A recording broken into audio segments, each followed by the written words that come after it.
नमस्कार दोस्तों, स्वागत है आप सबका आपके अपने YouTube चैनल ओहदार फार्म में। दोस्तों आज हम बात करेंगे उन सभी ज़रूरी चीज़ों के बारे में जो अक्टूबर नवंबर में अगर आप फूलगोभी की खेती करते हैं दोस्तों, या फूलगोभी की खेती करने के बारे में आप सोच रहे हैं, तो आपको ये सारा जानकारी आपको जानना काफ़ी ज़्यादा ज़रूरी है। अगर आप अपनी खेती को अधिक मुनाफे वाली बनाना चाहते हैं, हाई यील्ड बनाना चाहते हैं, ज़्यादा मुनाफा निकालें, ज़्यादा पैसा आप इससे बनाएं, तो यह वीडियो आपके लिए बहुत ही महत्वपूर्ण है दोस्तों। मैं आपको वीडियो की शुरुआत में ही बता दूं दोस्तों कि इस वीडियो को देखना आपके लिए बेहद फ़ायदेमंद होगा, क्योंकि मैं आपको यह सारी जानकारी देने वाला हूं दोस्तों, जिसको जानने के बाद दोस्तों आप फूलगोभी की खेती में तुरंत बदलाव ला सकते हैं और अपनी फसल में अधिक पैदावार और मुनाफा भी अधिक आप कमा सकते हैं। और हाँ दोस्तों, वीडियो को शुरू करने से पहले आपसे एक रिक्वेस्ट है कि अगर आप हमारे चैनल पर पहली बार आए हैं तो चैनल को सब्सक्राइब जरूर कीजिए, वीडियो को लाइक कर दीजिए और ज़्यादा से ज़्यादा किसान भाइयों तक शेयर कीजिए,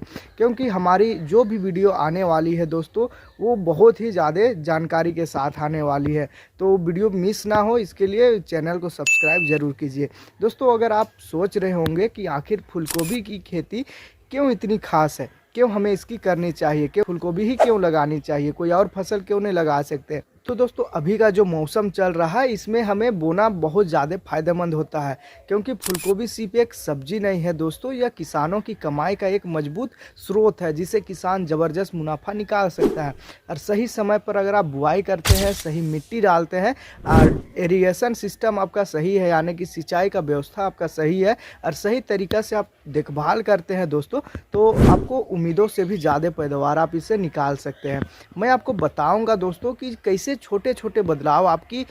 ज़रूरत की जो गुणवत्ता है, जैसे फूलगोभी के लिए जो ज़रूरी हो जाता है, जैसे फसल की गुणवत्ता हो जाता है, पैदावार हो जाता है, दोनों को बढ़ा सकता है दोस्तों। तो वीडियो को पूरा देखिएगा दोस्तों, बीच में स्किप मत कीजिएगा, नहीं तो आपको जानकारी मिस हो जाएगी दोस्तों। सबसे पहले हम लोग बात करते हैं ज़मीन और मिट्टी की, क्योंकि दोस्तों फूलगोभी के लिए हल्की दोमट मिट्टी काफ़ी ज़्यादा अच्छी रहती है, साथ ही जल निकासी वाली मिट्टी दोस्तों सबसे ज़्यादा उपयुक्त होती है। अगर आप मिट्टी भारी है आपके साइड का, या उसमें पानी ठहर जाता है, पानी रुकने का अगर समस्या आती है दोस्तों, तो आपकी फसल जल्दी ख़राब हो जाएगी। फसल का जो जड़ है दोस्तों, जो भी आप पौधा लगाइएगा उसका जो जड़ है उसमें गांठ बनना स्टार्ट हो जाएगा और उसमें फफूंद लगना स्टार्ट हो जाएगा, जिससे जड़ धीरे धीरे गलता है और फिर आपका पौधा को नुकसान पहुंचाता है दोस्तों मिट्टी को अच्छी तरीक़ा से आपको पहले जुताई कर देना है। पुराने आपको फलदार जैसे कचड़े और कंपोस्ट उसमें आप डाले हैं दोस्तों, तो वो सब को आपको हटा देना है या फिर आप जला देना है उसको।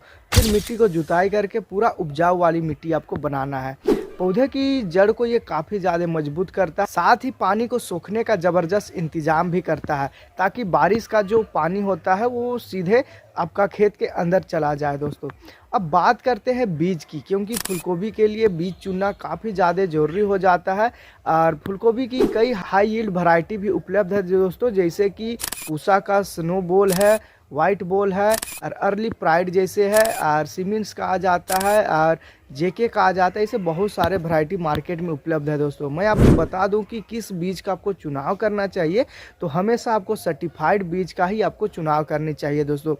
बीज की पैदावार जर्मिनेशन रेट को ही देखकर आपको चुनाव करना है। अब बीज को नर्सरी में बोने की बात करते हैं दोस्तों, क्योंकि फूलगोभी को डायरेक्ट आप बुआई ऐसे कर नहीं सकते हैं, उसको शुरुआत में नर्सरी आपको बनाना पड़ता है। तो नर्सरी शुरुआत में बनाने के लिए दोस्तों सबसे पहले आपको क्यारी बना लेना होगा, और क्यारी में आपको सबसे पहले गोबर की खाद डाल देना होगा, फिर मिक्स करके फिर इसको छोटे छोटे जो आपका दाना रहते हैं फूलगोभी का उसको डालना है। अगर आप ट्रे में करते हैं दोस्तों, प्रो ट्रे में अगर आप करते हैं, जैसे इस प्रकार से देख सकते हैं, ऐसे भी आप करते हैं तो उससे भी आपको काफ़ी ज़बरदस्त रिजल्ट देखने को मिलता है। और दोस्तों आपको ध्यान रखना है कि जो भी बीज आप बुआई कर रहे हैं या फिर बीज आप नर्सरी में डाल रहे हैं, उसको हल्की मिट्टी में ही डालें, ताकि नमी उसकी बनी रहे और अच्छी धूप आपको उसको देनी चाहिए दोस्तों। और बीज को बोते समय जगह का और जो गहराई है उसको आपको ध्यान में रखना बहुत ज़्यादा ज़रूरी है, ताकि पौधे मजबूत हो और समान रूप से विकसित हो। ऐसा ना हो कि कोई पौधे देर से विकसित हो रहा, कोई जल्दी हो गया। ऐसे में आपको जब उसको ट्रांसप्लांट करेंगे अपना खेत में,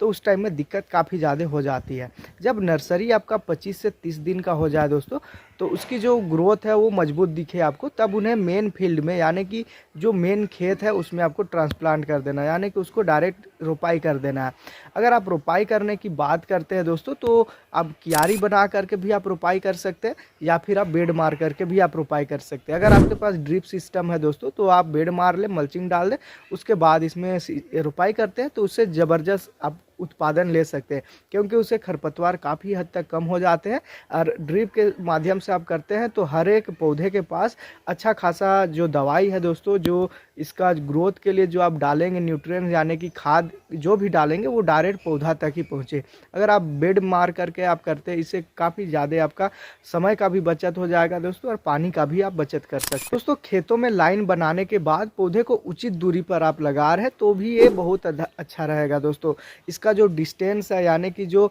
इसमें जो गैप दे रहे हैं वो पौधे के बीच हवा और सूरज का जो सप्लाई है दोस्तों, धूप है, उसको ज़रूरी हो जाता है पड़ने के लिए। साथ ही जो फील्ड है दोस्तों उसका मैनेजमेंट करना और विल्ड कंट्रोल यानी कि दोस्तों जो उसमें कीड़े लगते हैं उसको कंट्रोल करना काफ़ी ज़्यादा जरूरी है। मैं आपको प्रैक्टिकल तरीका से बताऊंगा जिससे आप पानी की बचत करते हुए पौधे को पर्याप्त नमी दे सकते हैं और खेत को विल्ड फ्री आप रख सकते हैं। अब बात करते हैं दोस्तों सबसे अहम चीज़ की, जो है पेस्ट्री या डिजीज़ की, यानी कि दोस्तों जो उसमें कीड़ा लगता है उसके ऊपर हम लोग बात करें तो फूलगोभी की खेती में कुछ कॉमन कीट और रोग आते हैं, जैसे कि एफिड आता है जिसमें दोस्तों पत्ते चूसक वाले कीड़े आ जाते हैं, और कुछ ऐसे कीड़े आते हैं जो इसका जो फल है उसको छेद कर जाते हैं और अंदर में दोस्तों अंडा दे करके ये बड़ा साइज में अपना रूप को बढ़ा लेता है, इसको अपना घर बना लेता है दोस्तों, यानी कि जो फूलगोभी है उसके अंदर ये अपना घर बना देता है। जितना भी आप फूलगोभी को खाद पानी जो भी दे रहे हैं उसी से ये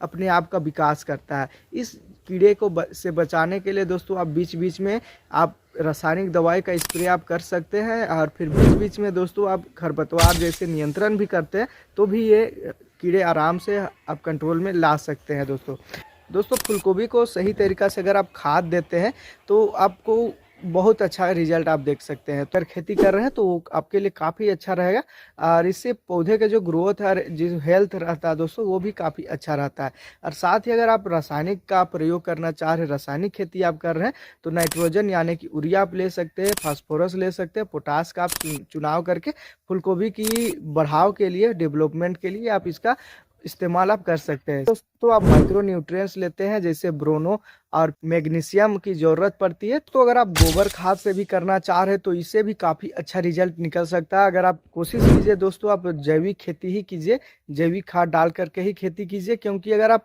अपने पर्पस के लिए लगा रहे हैं दोस्तों, अपने उपयोग के लिए लगा रहे हैं, तो आप जैविक खेती कर सकते हैं गोबर की खाद से। अगर आप बेचने के पर्पस से लगा रहे हैं दोस्तों तो आप रासायनिक में आ सकते हैं। दोस्तों फूलगोभी की कटाई की हम लोग बात करें, जब फूलगोभी का फूल पूरी तरीक़ा से तैयार हो जाए उस टाइम में इसका कटाई करनी चाहिए। दोस्तों कटाई करने के टाइम आपको इसका जो पत्ता है उसको डैमेज किए बिना ही कटाई करना चाहिए, और फील्ड में सही समय पर आपको हार्वेस्टिंग करना बहुत ज़्यादा जरूरी हो जाता है। अब मार्केट को देख करके भी इसका कटाई कर सकते हैं दोस्तों, जैसे कि रेट कभी कभी ऊपर नीचे हो जाता है, तो आप रेट को देख करके इसका कटाई करते हैं तो भी आप ज़बरदस्त इससे कमाई आप बना सकते हैं दोस्तों मैं आपको बताऊंगा किस प्रकार से पैकेजिंग और गाइडिंग करके आप बाज़ार में हाई प्राइस ले सकते हैं दोस्तों अगर आप अच्छा तरीका से फूलगोभी की खेती कर रहे हैं, बहुत अच्छा तरीका से इसका जो फूल है उसका ग्रोथ अच्छा हो रहा है, तो आप पैकेजिंग कर सकते हैं। 5 किलो का प्लास्टिक का बैग में आप डाल करके आप डायरेक्ट मार्केट में सप्लाई भी कर सकते हैं, या फिर दोस्तों इसका जो साइज़ है उसको भी आप छोटा एक साइज में करके भी आप इससे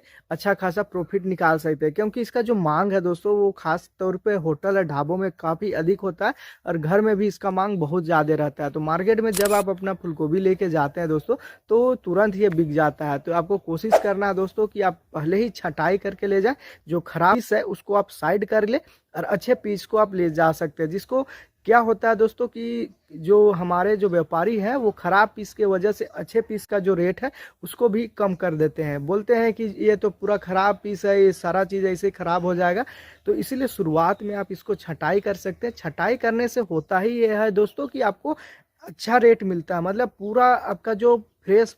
फूलगोभी रहेगा उसका आपको अच्छा रेट मिलेगा। और वही जगह पर कहीं दाग लग जाता है, कहीं पत्ता मुड़ा हुआ रहता है, तो इस टाइप से अगर आप ले जाते हैं तो उसमें कहीं ना कहीं रेट आपको कम देखने को मिलता है। और इसका जो मंडी रेट की हम लोग बात करें दोस्तों, तो ये सामान्यतः 40 से 60 रुपये के आसपास रहता है, क्योंकि बहुत सारे ऐसे किसान भाई हैं जो कमेंट करके बताते हैं कि उनके साइड जो मेरे द्वारा बताए हुए रेट रहते हैं वो कहीं ना कहीं कम होते हैं। तो देखिए दोस्तों, हर जगह का मार्केट अलग होता है। हम यही आपको बोलेंगे कि सब जगह अलग अलग रेट रहता है, अलग अलग वहाँ पर जो ट्रांसपोर्ट का खर्चा होता है, या फिर जो लोकल सब्जी बाजार हो जाते हैं दोस्तों, लोकल जो किसान हो जाते हैं वे भी अपना फसल को सही टाइम पर पहुँचा देते हैं, जिससे क्या होता है कि जो रेट है वो कहीं ना कहीं कम हो जाता है। आप कोशिश कीजिए दोस्तों, अक्टूबर का लास्ट तक में आप इसका नर्सरी करके रोपाई कर देते हैं, तो आने वाले जो दिसंबर के शुरुआत है उस टाइम में आपको ज़बरदस्त रेट मिलेगा दोस्तों। उस टाइम में ये पीस के हिसाब से भी बिकता है और किलो के हिसाब से भी बिकता है। तो आप कोशिश कीजिए दोस्तों, जो टाइमिंग है उसको पकड़ के ही कि आप खेती कीजिए, क्योंकि होता यह है दोस्तों कि टाइमिंग का ही सारा खेल रहता है। अगर आप सभी किसान भाई एक साथ